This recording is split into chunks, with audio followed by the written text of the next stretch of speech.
Hi guys. I just wanted to talk today on something I get quite a lot of questions about, which is the AARRR framework, or R framework, or pirate metrics, or startup metrics. All means the same thing.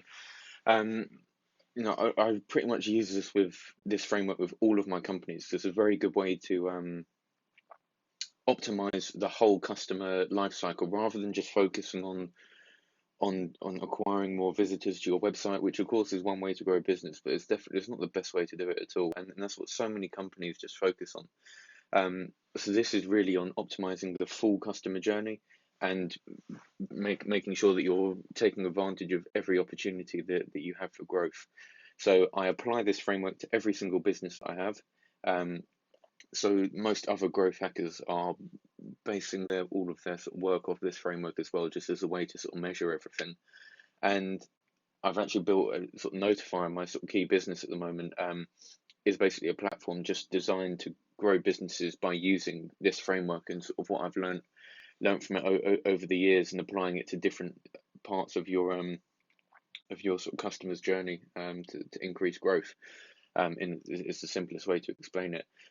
So the AARR framework is it's an acronym which stands for acquisition, activation, revenue, retention, and referrals. Now, these are the five key areas that you can measure that are going to lead to sort of business growth. Everything can be qualified in these sort of five areas. So, acquisition is basically how are you acquiring visitors to your website. So, for example, SEO would come under acquisition, pay per click will come under acquisition, social media marketing will come under acquisition, other forms of paid advertising, email marketing, any way that you're driving visitors to your website, or even to your store or something like that, that's going to come under acquisition. So, most businesses are just they focus all of their time, energy, and money into acquisition. In order to think, I need to grow, they think we need to get more visitors to the website, which in a way is true, but it may not be the fastest way for you to grow. For example, if you can double the number of people that are actually converting on your website, so the number of visitors that visit your website and actually check out and become a customer, that's going to be a far easier way to grow and far cheaper way to grow than doubling the amount of organic visitors you're getting to your site through SEO. So whilst it is something that you focus on, really all of these metrics sort of come together, and that is what is going to lead to sort of fast and successful company. So yeah, first stage is acquisition. How are you getting people onto your website, and that is the sort of first stage of the funnel. Stage number two is acquisition. So out of the people visiting your website, how many are actually converting into customers? So this is also known as conversion rate optimization, or sort of having a very good sort of customer onboarding flow. I guess would also come under conversion rate optimization. But for example, in software as a service, which is what my businesses tend to focus on, our goal is to get people to the website and then sign up for a free trial, and that is activation, which is what we're trying to do. We're trying to get customers to activate and have a free trial, or activate into becoming customers, being paying customers, or entering card details. Whatever the next stage of your funnel is your sort of activation phase. If you own an e-commerce store, then activation would be getting customers to actually sort of go through the sort of checkout process. So, for example, ways to optimize this are using sort of social proof, displaying reviews on your website increases trust and should influence the number of people who are actually converting on your website. And if you're operating like a platform, then delivering a good onboarding campaign, for example, in-app messages or email marketing. Not my favorite way to do it, but sending sort of onboarding emails, teaching people to be successful with your app. You should be able to influence your activation metric using those methods. Number three is revenue. So how are you actually monetizing your visitors? Are you doing that in the most efficient way possible? What can be improved? Can you look to add other streams of revenue to your business? And that will sort of come under revenue. Yeah, so and also even things like sort of now we look into like failed payment notifications, especially in subscriptions. You do get a lot of sort of failed payments. So by building out a sort of flow and some type of system there to automatically recover failed payments, you'll be saving a lot of revenue. As well, if you're investing a lot into building out quite a large sort of database of customers, and you have a lot of leads and people interested in a specific area. For example, I used to own quite a large Instagram marketing agency, and I had about 20,000 email leads. Now, originally, we were interested in just getting more followers by doing the auto follow unfollow method, but there's no reason that we can't translate that into perhaps they want to buy more likes on their Instagram posts. So I started another sort of revenue stream where I would offer to get people likes on their posts, and I would market it out to all of my existing customers and all of my existing leads that I had in the database, and it managed to grow my business by about 30% without even having to do anything other than set up automated emails to existing customers.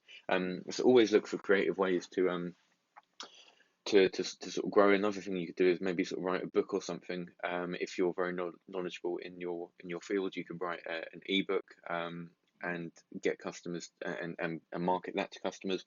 If you already have the list of emails and you've built up trust for your existing brand, it's very easy to sort of cross sell other existing onto other products where the interests are very similar. So that is number 3, revenue. So onto number 4 is retention. So for subscription businesses, this is how well are you retaining your existing customers, also known as sort of how can you improve customer lifetime value. So the number of months a customer is going to renew with you, you want to make that as many as possible. Ways to do that are obviously sort of making sure that your service works, making sure you're delivering good value for money, better value than competitors, so you're not giving your customers a reason to go and explore other options, and just constantly releasing sort of good features. Also, I think customer support plays a massive role in this. If you don't have a good customer support system in place, your subscription business is just going to be sort of leaking customers, and unless you tie customers into a contract, which I'm not a fan of doing that at all, and I've never sort of done anything like that. But for example, I know a lot of gyms and sort of phone companies, you're tied into a 12-month contract. That is the only way you can really deliver a bad service and retain customers, but it's not a very ethical way to do things, and I wouldn't really want to operate a business like that. So I would suggest you focus on making your product the best that it can be in order to increase the amount of time your customers stay with you as much as possible. Now, another point to make is that sort of collecting feedback from visitors, especially people who cancel. For whatever reason they cancel. Maybe you're delivering a great service, but it just wasn't right for them. Find out the reason why they're cancelling. I actually made a widget for this in Notify that you're welcome to use, which when a customer presses cancel within your application, it will display a pop-up, and you can choose what type of feedback you want to get from them, and you can make them like a little special offer just in order to motivate them to give you some feedback on why they're cancelling. And this is just a gold mine of information, really, to find out the exact reason why the customer wasn't happy. If you start to identify little trends, then you can start to focus on optimizing your cancellations even more and building out a better application. And in the long run, if you're able to reduce your cancellation rate by like 50%, you're essentially growing your business by 50%. And again, rather than focusing just on getting more customers for your business, focus on sort of internally on keeping your customers with you as long as possible, and you'll find that you'll actually grow a hell of a lot faster. And finally, point number 5, the 5th metric is referrals. So referrals are how many of your customers are talking about you to their friends, ideally in a positive way, obviously, recommending that people go and sign up with your application. And obviously you want that as much as possible. Referral marketing is the most powerful and most influensive way of getting people to your app. You listen to what your friends are saying. If someone recommends a product, I can't remember the exact statistic, but it's something like 80% more likely to buy it than just seeing an advertising campaign from that business. So I would suggest you build out an internal referral campaign. offering people an incentive if they refer their friends to sign up for your app. This is a very famous marketing technique that was used by Dropbox. And yeah, so just by referring a friend, people will get a slight upgrade to their account, and they're giving a recommendation for the product. So it's a very easy way to acquire users, and very cheap on your side. So essentially, these are four, aside from acquisition, which everyone's doing, pay-per-click, SEO, social media marketing. That's all everyone talks about. There are four other key metrics for growing a business that we've just gone over: activation, revenue, retention, and referrals. Now, if you are able to achieve, like just say a 25% improvement in each of these areas, 25% more customers, more visitors becoming customers, 25% more revenue per visitor, however you choose to do that, by cross-selling other products, by offering more premium plans, for example, offering premium support that the customer pays for collecting on more failed payments, for retention by reducing your cancellation rate by 25%, which is very easy to do. It's not hard to do at all. And referrals by increasing the number of referrals you receive by 25% as well. Again, it shouldn't be hard for you to do at all, especially if you haven't focused on these at all and you're starting from the ground up. It's very easy to get large improvements on these. If you just manage to achieve 25% in each of those areas, that would be 100% increase in what your business is actually growing by. So you would be literally doubling your business. Now, the only other way with social media marketing or pay-per-click, for example, with pay-per-click, you would have to double the amount you're spending on advertising, which is going to be expensive. And if you're doing it through SEO, it's just going to take time to do it. So this is the fastest way to grow your business, which is why I've always focused on it.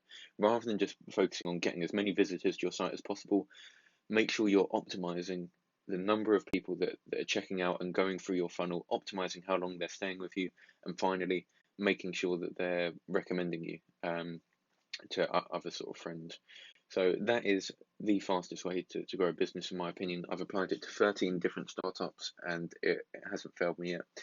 If you're interested to add like some little optimizations and hacks in these specific areas, I have basically pre-built widgets and notifications that are designed to optimize these for you. So you don't need to do any sort of research into it. You just plug in our software tool and choose which ones you want to use, which areas you want to optimize. Obviously, I'm going to recommend that you focus on all five because there's no reason not to. But if you already have some systems in place, you could just use my tool Notify for focusing on acquisition or referrals or just collecting feedback from cancellations, whatever you want to do, and you can get started with that for $1. In this video, I'll guarantee you that you will receive far more value than that by just focusing on these 5 metrics. Or of course, if you prefer to, you can go ahead and use other tools or build out your own system internally for optimizing these different metrics. But I hope that's shed some light on pirate metrics and the AARRR framework, because I do get asked about it quite a lot and why I love it so much. I have to give the credit to Dave McClure, who's an investor based out in San Francisco, who originally came up with the framework itself, and I will link back to his original video where he does a very good explanation of how to use this framework to grow your business. Other than that, if you have any questions about the framework, how I've applied it to my businesses, if there's anything else you want to see want to see videos on in terms of growing a business and marketing, please let me know in the comments below. And I'm making a lot of sort of YouTube educational content around marketing and startups, so please do let me know. Other than that, please like and subscribe for more content in future, and thank you for watching.